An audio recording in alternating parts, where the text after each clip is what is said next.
Hello everyone, Damaris here from Impressions by Damaris. I hope you're all doing well. So today guys, I was in prayer and I heard something. So let me tell you a little bit about where this came from. Today it is December 5th, 2024.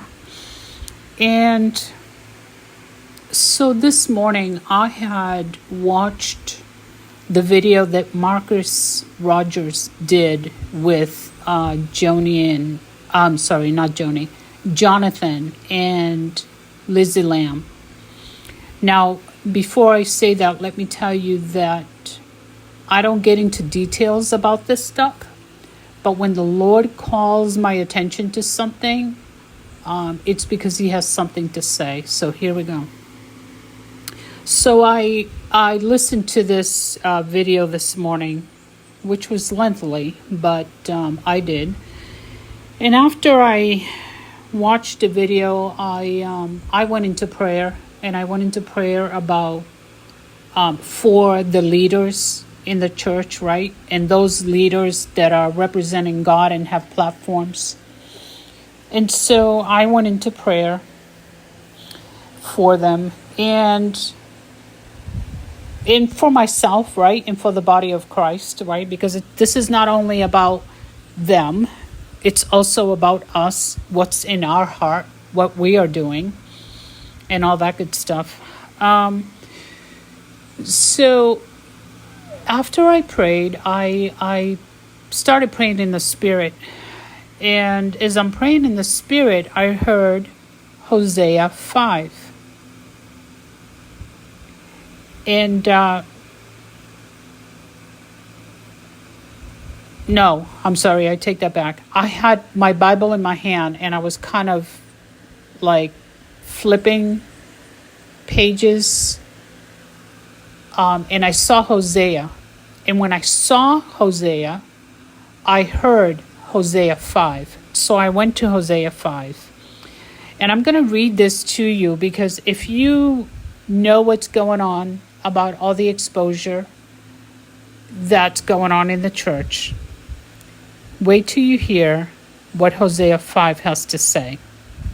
And so I'm going to read this one out of the Geneva Bible. And for those of you who are not aware, Geneva Bible is a Bible that was written before the King James. And I want to go to Hosea 5 and read this to you. First of all, I'm going to read the Bible to you. The title. It says, I against the priests and rulers of Israel. Against the priests and rulers of Israel. And then it says, the help of man is in vain. So here we go. O ye priests, hear this, and hearken ye, O house of Israel, and give ye ear, O house of the king. For judgment is toward you, because you have been a snare on Mizpah, and a net spread upon Tabor. Yet they were profound to decline to slaughter, though I have been a rebuker of them all. I know Ephraim and Israel is not hid from me. For now, O Ephraim, thou art become an harlot, and Israel is defiled. They will not give their minds to turn unto their God. Did you hear that clearly? They will not give their minds to turn unto their God. These are people that have gone into service for the Lord, have started out worshiping and loving God, but then something along the way, somehow, some way, they have turned their mind. They will not turn their minds unto God, right? So they're now out of the covering of the Lord, but they don't even realize it. Okay, so let's continue. For their spirit of fornication is in the midst of them, and they have not known the Lord. They have not known the Lord. Do you know that this can happen without people even realizing? They're so caught up in their everyday life, in their platform, in their ministry, that they forget the Lord. Do you know how much more common that is than we know? And it's all being exposed, guys. And the pride of Israel doth testify to his face. Therefore shall Israel and Ephraim fall in their iniquity. That's what's happening now with the church.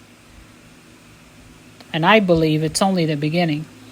Judah also shall fall with them. They shall go with their sheep and with their bullocks to seek the Lord, but they shall not find him. For he hath withdrawn himself from them. See, they have not realized that the Lord has withdrawn from them. They don't realize how deep they are in their sin. They have transgressed against the Lord, for they have begotten strange children. Now shall a month devour them with their portions. That's what's happening. Blow ye the trumpet in Gibeah. Sorry, you guys, the pronunciation is terrible, I know. Blow ye the trumpet in Gibeah, and the shame in Ramah. Cry out at Beth Aven after thee, O Benjamin. Blow the trumpet. That's what some people are doing right now, and that's what Jonathan and Lizzie are doing right now. Ephraim shall be desolate in the day of rebuke. Among the tribes of Israel have I caused to know the truth. The princes of Judah were like them that removed the bound. Therefore will I pour out my wrath upon them like water.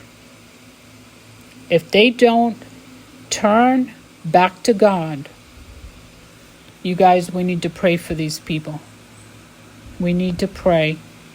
Our job, we can't physically be in their lives and tell them what they should be doing, try to wake them up, right? But we can pray for them. Pray that these people wake up. Daystar is not the only one. There are many others. We've already seen the ones that have come down. There are many others that are coming down. We need to pray for them. We need to pray that their eyes will be open. We need to pray that they will turn back to God before it's too late.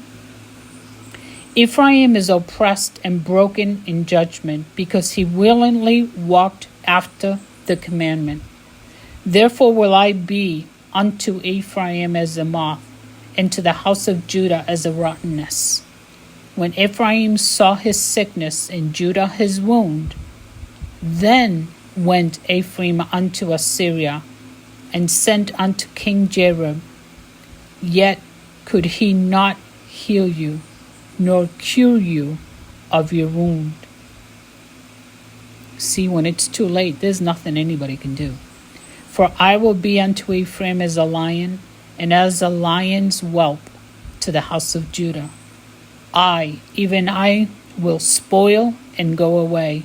I will take away, and none shall rescue it. I will go and return to my place, till they acknowledge their fault and seek me in their affliction.